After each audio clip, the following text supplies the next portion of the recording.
日本每座城市幾乎都有專屬嘅美食名物，名古屋嘅陣容都唔弱㗎。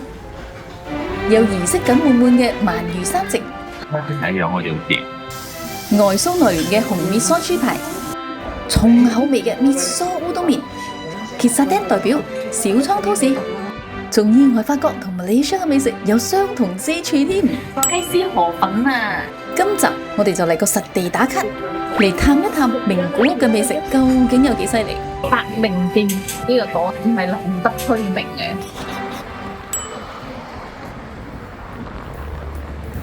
今日我哋將會由伊勢出發去名古屋名古屋。咁喺出發之前呢，我哋就決定先試一試伊勢嘅特色早餐。仲有專人為我哋介紹呢道料理添。シーブリーム。このタレをここにかけて。ありがとうございます。早餐1500 yen，加多300 yen，300 yen 有條魚，3片魚，親前梅酒，呢個粥可以 refill。粥汁，哇好熱啊！好晒喎，因為呢度有唔同嘅汁嘅。哇，真係有啲懷石料理嘅感覺。淨係白粥啫喎，個粥有味啊？倒咗個汁有味，個粥係好似飯啊，仲係粒粒飯嘅豆。真係紅豆嚟喎，甜嘅紅豆喎。豆腐卜，真係豆腐卜嚟嘅。早餐沙司麵，係咪俾你浸落個粥度啊？今日喺邊度嘅？唔知啊，就係一條沙司麵啦，同埋好硬嘅皮。所以我覺得可能你浸落個粥度啊，趁下粥熱。呢個就係多多用嘅小菜嘅精緻早餐，你就係嚟享受一個豐富高級早餐。原來頭先條實絲麵咧，唔係實絲麵嚟嘅，係俾你放喺粥度淥熟嘅。咁係變魚粥啦，熟咗好唔好食啊？好食啊，好似食翻咁。咩 sea bream 啊？嗯。食飽飽之後，我哋就坐上火車，由伊勢一路前往名古屋，大概1個半鐘嘅車程就到啦。冇諗到名古屋嘅第一站就要排長龍，呢間店究竟賣啲乜嘢可以吸引到咁多人呢？得啦，就係麵包啦。咁究竟呢一度嘅麵包又有咩咁特別呢？喺度先賣個關子，因為我哋買呢啲麵包同埋甜品咧，就係為咗我下年上映嘅。真正嘅答案就留響下一條上映嘅影片再揭曉啦。有好多麵包食啊，睇樣好似幾好食。係咯，肥厚。講到排隊，名古屋嘅排隊名店又何止一間呢？而講到名古屋嘅早餐，其實係文化嘅靈魂，咁就非小倉 toast、Ogura Toast 莫屬啦。我哋今日嚟到呢一間 cafe，除咗飲 coffee，就係想親身嚟探下呢一度嘅 Ogura Toast 究竟有幾犀利。好甘好苦啊！呢個係最重口味最苦嘅 coffee 啊！目前其實幾唔錯下嘅，如果你中意重口味。咩 coffee？咩 coffee 唔係話個 black coffee 加咩咁簡單嘅，食個牛奶落去。係嘅。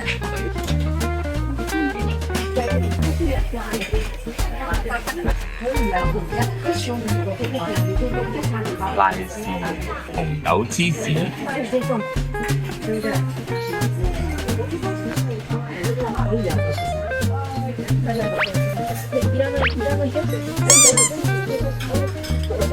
爽唔爽啊？呢啲好重芝士味。我覺得冇紅豆嘅，係完全芝士。呢個唔知係咪 seaweed 係 seaweed 芝士。seaweed 芝士啊，咁得意嘅。係酥酥地嘅 seaweed 芝士。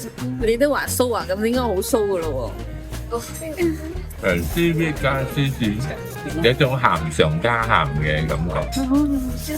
個新鮮滾熱辣，唔錯啦。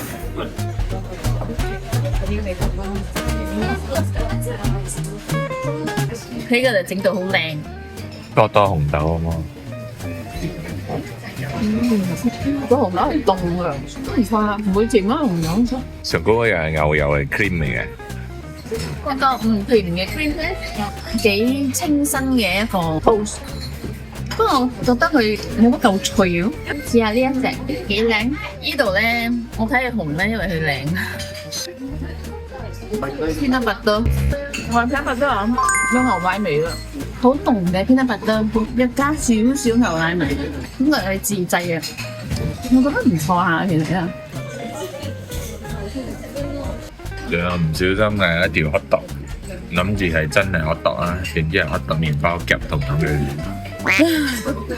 原來佢所謂嘅黑費係乜意思啊？即係黑費呢個 peanut butter 黑紅豆。所以成間鋪嘅早餐咧，其實都係食呢個紅豆 peanut butter toast。你點樣揀都好，都走唔甩用。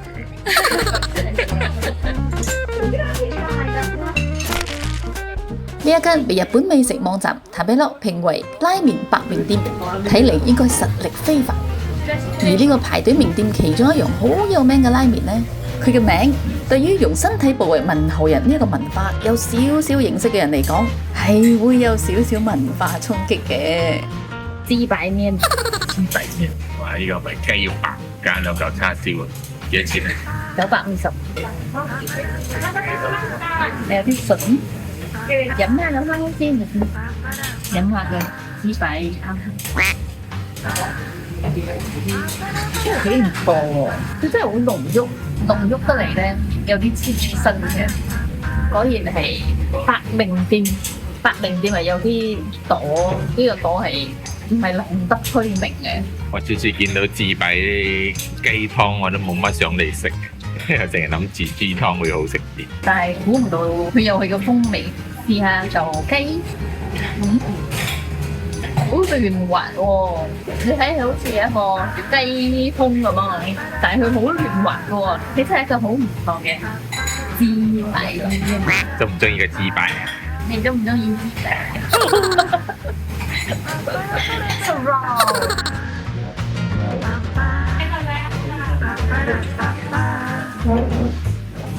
有其他色嘅有狗肉。係 B 入面嘅。冇係 B 嘅，係 B 湯啫。Lobster 拉麵1100yen，有海鮮味道嘅湯，其實幾濃郁下嘅，濃郁之餘會太鹹一鹹。拉麵色足，唔會太腍又唔會太緊，有叉燒。叉燒咧就冇咩肥油，幾滑幾薄嘅，有少少胡椒味，冇肥嘅叉燒都算整得唔錯啦。可能係薄啲、滑啲啊，係一個好食嘅拉麵，值得排半個鐘。但係我覺得我哋已經排超過半個鐘。咁就唔值得咗咯。你係咪試下一啖呢個 baby 湯睇下咩唔同？哇！呢個真係有啲少少似有啲蝦麵樣啊！真係有唔同咯喎，呢個真係有啲似蝦麵咯。蝦麵。嗰個雞絲河粉啊，雞絲河粉係有清湯有啲蝦味嘅，呢個更加濃郁啲。哦，雞絲河粉嚟㗎。俾你講到 cheap 晒。雞絲河粉好正㗎，不過呢個係真係有少少蝦嗰個濃郁呢個蝦味啊，呢個係蝦雞絲河粉。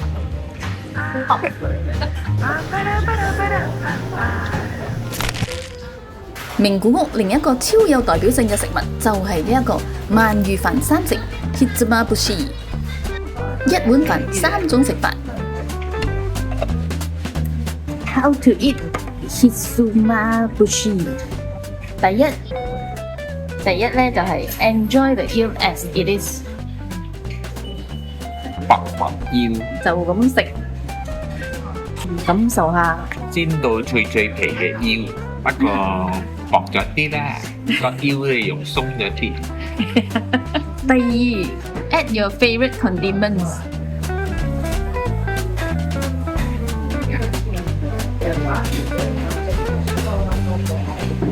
加咗 wasabi 有少少唔同，加咗其他嘢冇咩唔同。接落嚟咧，第三步 dashi soup，add condiments and dashi soup，enjoy it as una chasuki， 就變咗茶漬飯啦。聞唔到湯嘅刺感。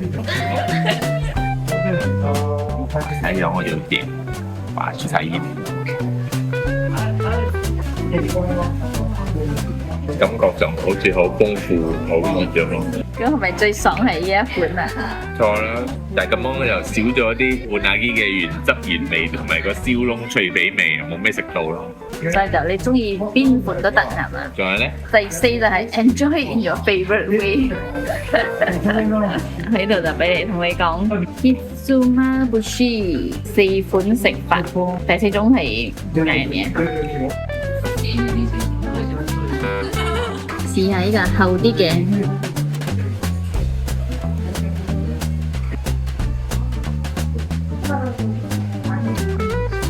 幾唔錯嚇。其實一樣嘢就係鰻魚都係偏腍，就算貴嘅都係腍，不過要厚啲。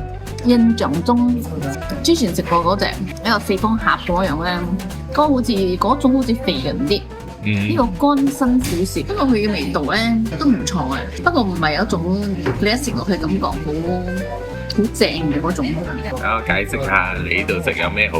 第一唔使排隊，第二平一個1250，有3嚿鰻魚或者呢個 set 天生。當然呢個係 cheap 鰻魚啦。仲有呢度係 subservice 喺門口有一個好似 ramen 機咁樣嘅嘢，自己緊咗之後啲 ticket 唔使俾氣嘅，然後係有個電視機 number 叫你叮咚，跟住你就係捧菜嚟啦。呢一間有一隻好可愛嘅大雙撲豬豬坐鎮嘅日巴頓，就係將炸豬排加名古屋赤味噌一個組合發揚光大嘅代表店之一啦。中唔中意未開門就嚟排隊啊？呢度有卡登俾你睇啊！一就係要排隊，二咧就要一個禮拜前 book 死未。呢間店其實有幾層樓，一開門我哋就可以入座啦。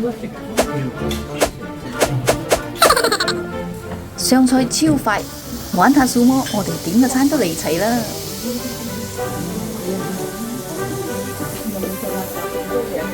睇你唔到啊，全部煙嚟嘅。你嘅豬肉榮啊！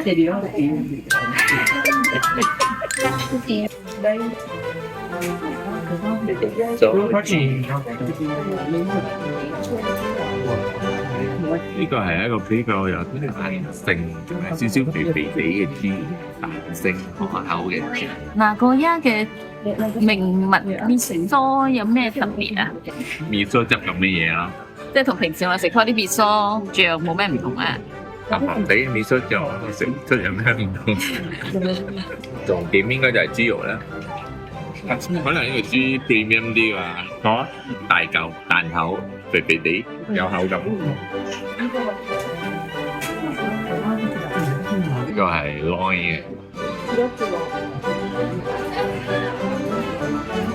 嚿好似肥肥地咁。係咯，但係你食落去啊，你唔會覺得好肥喎，你食落去唔錯啊。呢嚿好似少啲肥肉，等我試下少啲肥肉。幾好食，味道係幾唔錯啊！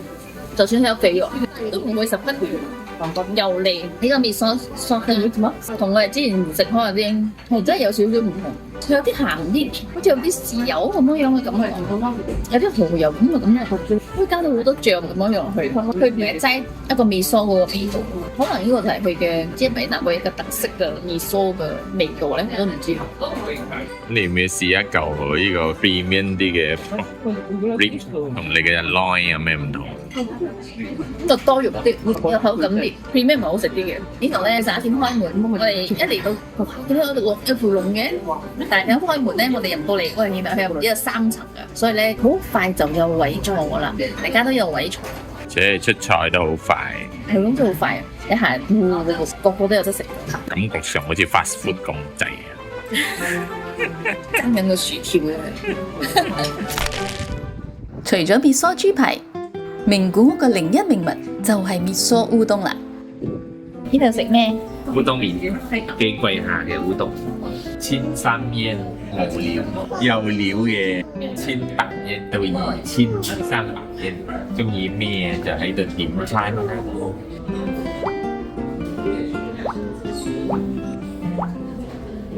我有挑戰症嘅。我睇下1800 yen 嘅烏冬麵究竟值唔值？首先就俾咗個 Japanese pickle 嘅前菜，熱咗咧，嗱個有特產味噌烏冬，的確係味噌湯，瓦煲味噌烏冬。硬嘅烏冬，我覺得麻麻地，味噌有啲太硬，烏冬有啲太硬。OK 嘅哈，不過浸晒咗。從1947年就開始營業 ，Konbaru 絕對係名古屋嘅老字號喫茶店。店入邊嘅裝潢仲保有復古昭和風。Ice coffee。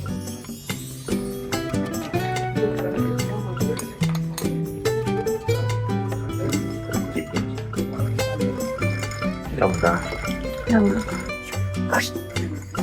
正正飲越南咖啡咁嘅 style 啊！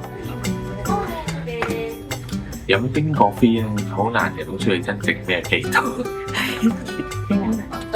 呢度出名係佢嘅 ice coffee 啊！呢度啲人啲 review 講咧，你要倒響個 ice 嗰度咧，佢先特別好味。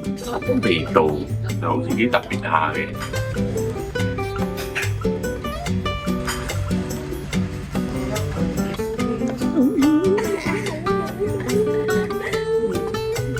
好多人都講會食得好 messy 嘅，一攞上嚟就燒。呢個係呢度最強1100 yen 嘅炸聲麵豉，有蛋有菜有大蝦。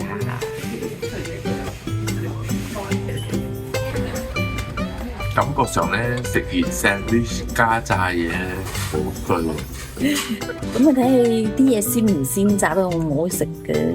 其實嗰個 AB 都唔錯嘅，係一個新鮮、比較口感嘅 AB，size 都幾大下，但係至於有幾好食咧，我就真係考慮唔出。不過你話整體嚟講，呢個三文治好唔好食咧，就係好食嘅三文治。呢個係 ham and egg sandwich， 佢基本上係一個好普通嘅 ham and egg sandwich。我覺得佢嘅麵包薄得滯，太薄咗，冇乜口感。咁佢嘅整體嚟講咧，就係一個簡單嘅早餐咯，好似你平時屋企都會整得到嘅咁樣嘅早餐，係一個不過不失嘅 sandwich。呢個 black coffee 都係一個濃厚得嚟又酸酸地，飲下又會變清嘅咁樣嘅。好複雜啊！係咯，有時啊，你咁講啊，你喺呢個咁樣嘅環境，超和風嘅一個舊款嘅環境，坐喺呢個梳化飲一杯咁嘅 coffee， 你覺得佢應該要係呢個味道，苦苦酸酸，有啲好醇厚嗰樣嘅感覺。就是這樣，但是這裡沒有music，等佢清湯啦咁咯。如果加埋啲music咧，會好啲。我哋後期加音樂。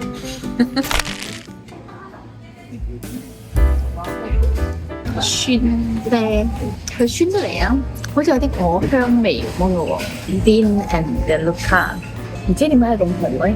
翻去呢度好似俾人一種幾優雅咁嘅感覺啊！優雅咩？唔係，我見另外一間仲優雅，呢間都優嘅。間比較似鬼佬麥嘅。係咯係咯，其實有幾似鬼佬麥嘅，都有少少日本貨，不過鬼佬貨多啦，要覺得都幾好飲下喎，其實。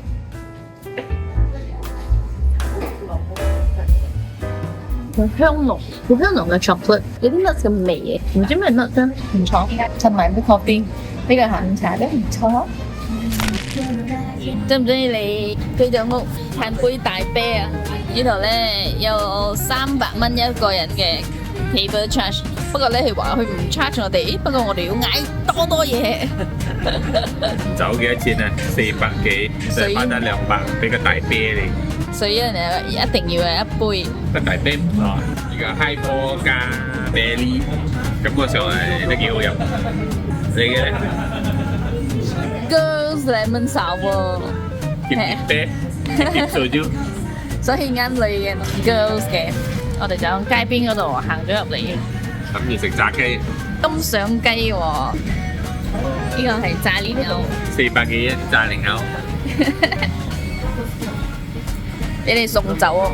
我嘅居酒嗰個 concept 咧就係嗌多嘢，樣樣嘢都食你唔飽，就俾你食爽，傾偈飲酒就咁啊嘛。所以要平咧，絕對唔好嚟居酒啊！除非你識路啦。體驗下咧就 OK 啦，你就咁傾偈啊，食小食啊，食炸雞啊，食各種小食同埋飲酒。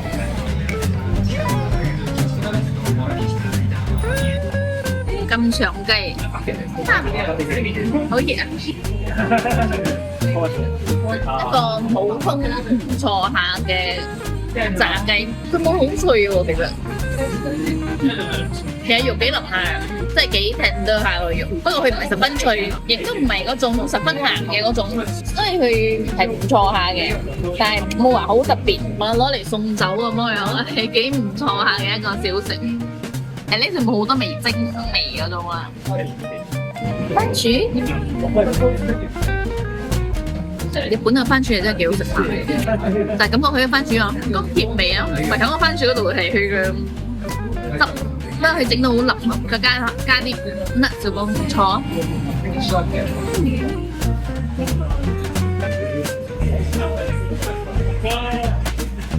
呢個係tomato。呢啲嘢好難講佢好唔好食咯。Cheese gratin 又加個魚，係咯，好似 macaroni 啊。之後就好似，其實我哋而家嗌不定到。我就應該唔係好睇好呢個叫呢嘢。酒釀話啦，冇乜汁喎。係咯。嗱啦係肥肥地啦，不過我覺得係咪幾靚啊？因為仲有啲腥啲咧，其實我覺得佢嘅汁同埋個嗱啦好似分離啊，因為個嗱啦其實好乾啊，你特登撩個汁，阿溫叮出嚟嘅做法。燒童子雞聞到好似嗌阿媽，唔錯啊，滑多汁。所以度整雞係好食啲嘅。你要食得飽咧，你又嗌雞、炸雞又好，燒雞又好，其他嘢好細份啫。希望你中意我哋嘅分享，後會有期。點解你唔用紙巾筆嘅？我自己夾咗啦，我中意真人嗰個夾嘅。點解唔冚埋一蓋嚟倒佢？做咩要開蓋嚟倒？有時啊，你咁講啊，你喺呢個咁樣嘅環境，杯啡好唔好飲已經唔重要咗。啲 NG 醉嘅，唔好再幾極嘅我嚇，喺我呢度沉醉嘅喺呢個環境，嘆下杯咖啡，唔使等位。今日平日，差唔多間咩平日啊？係咯，為咗快都要等下。不如食咩早餐？